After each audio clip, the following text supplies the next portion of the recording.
నాడు సిఐడి ఆనాటి ప్రభుత్వ చెప్పు చేతల్లో క్రియాశీల కార్యకర్తల్లాగా పనిచేశారు కాబట్టి ఇష్టానుసారంగా తప్పుడు కేసులు పెట్టించారు, అన్నీ చేశారు. ఇక్కడ మనం దాంట్లో వాళ్ళు చెప్పిన దాంట్లో న్యాయస్థానం పరిగణలో తీసుకున్న అంశాలు చూస్తే ఆశ్చర్యాన్ని కలిగిస్తాయండి. చాలా స్పష్టంగా చెప్పింది కోర్టు కూడా, ఇది మిస్టేక్ ఆఫ్ యాక్ట్ కింద మూసేయబడింది. విచారణ సంస్థ మోపినటువంటి అభియోగాలు ఏదైతే చంద్రబాబు నాయుడు గారి మీద ఉన్నాయో అవి వాస్తవాలకు విరుద్ధంగా ఉన్నాయని, తగిన ఆధారాలు లేవని కోర్టు నిర్ధారించింది. ఇంతకన్నా ఏం కావాలి? మనీ ట్రయల్ అని చెప్పారు.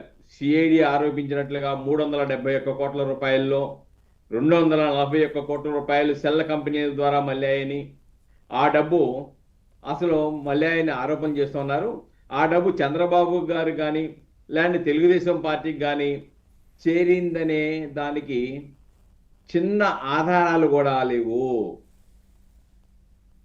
ఇవి కదా అంటే స్పష్టంగా ఆ రోజు ఏదైతే మీడియాలో మనం చర్చ పెట్టుకున్నామో ఆధారాలు లేకుండా చేశారని చెప్పేసి దానికి ఈ రోజు నిరూపణ జరిగింది. అలాగనే అది క్యాబినెట్ నిర్ణయం. ఆ రోజు మనం చర్చించుకున్నాం.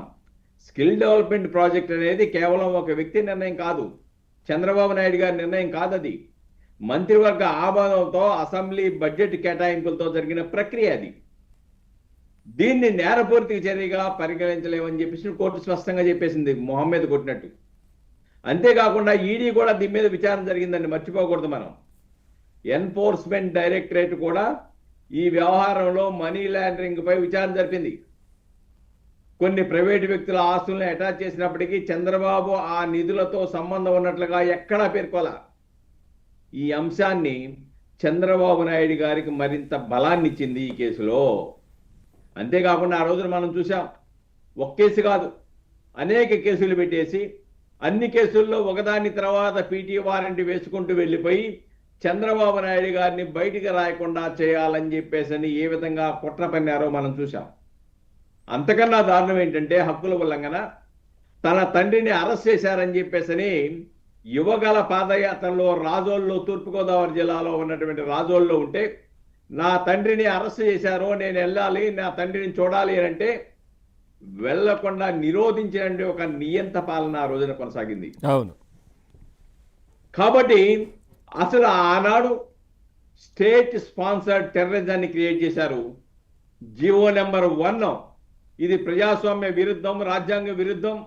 బ్రిటిష్ వాడు కూడా ఇలాంటి నిబంధనలు పెట్టలేదని చెప్పేసి మాలాంటి వాళ్ళు ఆందోళన చేస్తే 24 గంటలు పోలీస్ స్టేషన్లో పెట్టేసి చివరికి హెబియస్ కార్పస్ పిటిషన్ వేసి బయటికి రావాల్సిన పరిస్థితి. కాబట్టి ఈ విధంగా ఇష్టాసారి ఇప్పుడు కేసు ఎత్తేయటమే భాగం కాదు. ఎవరైతే ఆ రోజున కొల్లి రఘురామరెడ్డి ఉన్నాడు, న్యాయవాదులు అడిగారు ఏ కేసులో అరెస్ట్ చేస్తున్నారో చెప్పండి, ఇది ఫండమెంటల్ రైట్ కదా అని అడిగితే మీకు అవగాహన లేదు న్యాయశాస్త్రం మీద, రిమాండ్ రిపోర్ట్లో తెలియపరుస్తాము అక్కడ చూసుకోండి అని చెప్పాడు. రిమాండ్ రిపోర్ట్లో ఏం చెప్పారు, న్యాయస్థానాల్లో ఏం చెప్పారు, ఇంకా ఆధారాలు లభ్యం కాలేదు, ఆధారాల కోసం విచారణ జరుపుతూ ఉన్నాము, ఆయనకి బెయిల్ ఇవ్వద్దని చెప్పారు. అంటే ఆధారాలు లేకుండా అరెస్టు చేశామని న్యాయస్థానంలో కూడా నిస్సిగ్గుగా చెప్పుకున్నటువంటి వ్యక్తులు వీళ్ళు. ఆ రోజున సిఐడి అధిపతిగా ఉన్న సంజయ్ కానీ, సంజయ్ ఏం చేశాడు, ఆనాడు ఎడిషనల్ అడ్వకేట్ జనరల్తో వెళ్ళిపోయి దేశ దిమ్మర్లాగా హైదరాబాద్లోనో మంగళగిరిలోనో లేకుంటే ఢిల్లీలోనో వెళ్ళి స్కిల్ డెవలప్మెంట్లో కొంపలు మునిగిపోయాయని ప్రెస్ మీట్ పెడతారా? వీళ్ళందరి మీద చర్యలు తీసుకోవద్దా? ఈ రోజున ఎవరైతే అక్రమ అరెస్టు, ఆధారాలు లేకుండా అక్రమంగా అరెస్టు చేసి 53 రోజుల పాటు చంద్రబాబు నాయుడిని ఆ వయసులో సెంట్రల్ జైల్లో పెట్టారో, అక్రమ అరెస్టు చేసిన వ్యక్తి మీద శాఖాపరమైన చర్యలతో పాటు క్రిమినల్ ప్రాసిక్యూషన్ కూడా తీసుకోవాలి. ఎవరైతే కేసులో ఫిర్యాదు ఇచ్చారో, అవాస్తవాలతో కూడినటువంటి తప్పుడు ఫిర్యాదు ఇచ్చారో, ఒక తీవ్రమైన శిక్ష పడే విధంగా ఏదైతే చేశారో వాళ్ళ మీద క్రిమినల్ ప్రాసిక్యూషన్ చేయాలి. ఒక ప్రబుద్ధుడు, నేను చాలా సీనియర్ అడ్వకేట్ అని ఆయన చర్చా వేదికల్లో పెట్టి మాట్లాడుతూ ఉన్నాడు. మేజిస్ట్రేట్ ముందు వాంగ్మూలం ఇచ్చారు, చంద్రబాబు నాయుడు గారి మీద ఉన్న ఈ కేసులు ఎలా తీసేస్తారా అంటున్నాడు. పిచ్చోడా, పోలీసుల బలవంతంతోనో ప్రభుత్వ ఒత్తిడితోనో న్యాయమూర్తి దగ్గర 164 స్టేట్మెంట్ ఇస్తే అది చెల్లుబాటు కాదని చెప్పేసి చట్టం చెప్తుంది. ఆ మాత్రం పరిజ్ఞానం లేకుండా ఆనాడు స్టేట్ స్పాన్సర్డ్ టెర్రరిజంతో అధికారులను భయపెట్టేసి తప్పుడు ఫిర్యాదులు ఇప్పించేసి విచారణ సంస్థలను చెప్పు చేతుల్లో పెట్టుకొని ఇష్టానుసారంగా ఎవరు ప్రభుత్వానికి వ్యతిరేకంగా మాట్లాడితే వాళ్ళ మీద తాళ్లు చేసి అక్రమ అరెస్టులు చేసి చంద్రబాబు నాయుడు గారి లాంటి కూడా వదిలిపెట్టకుండా వేధింపులకు గురి చేశారే. సార్ ఇప్పుడు దీంట్లో ఈ విధమైనటువంటి దీంతో పాటు ఈ కుట్ర అంటే ఎవరు చెప్పారు ఏంటి, ఎవరు చేయించారు, ఇవి కూడా బయటకు రావాలి కదా. అక్కడికి వస్తున్నా. దీని మీద విచారణ జరపడమే కాదు, ఎవరు తప్పు చేశారో రికార్డెడ్గా దొరికిన వాళ్ళ మీద చేయటమే కాదు, దీన్ని ప్రేరేపించిన వాళ్ళు ఎవరు, ఇన్స్పైర్ చేసిన వాళ్ళు ఎవరు, ప్రోత్సహించిన వాళ్ళు ఎవరు, ఆ దిశలో కూడా విచారణ జరిపేసి ఇటువంటి సంఘటనలు పునరావృతం కాకుండా రాజకీయ ప్రతీకారం కోసం, రాజకీయ ఆధిపత్యం కోసం పెట్టేటువంటి హక్కుల ఉల్లంఘనలు జరగకుండా ఉండేందుకు వీళ్ళ మీద చట్టపరమైన చర్యలు తీసుకోవాల్సిన అవసరం అయితే చాలా స్పష్టంగా ఉంది. ఆ రోజున రాజమండ్రి సెంట్రల్ జైల్లో డ్రోన్ కెమెరాలు ఎగరేస్తే ఈయన ఎక్కడైతే స్నేహ బ్లాక్ లో ఉన్నాడో డ్రోన్ కెమెరాలు ఎగరేస్తే వాడిని ఇప్పటివరకు పట్టుకోలేదు. ఆనాడు ఎస్పీ విచారణ జరపలా వదిలేశాడు.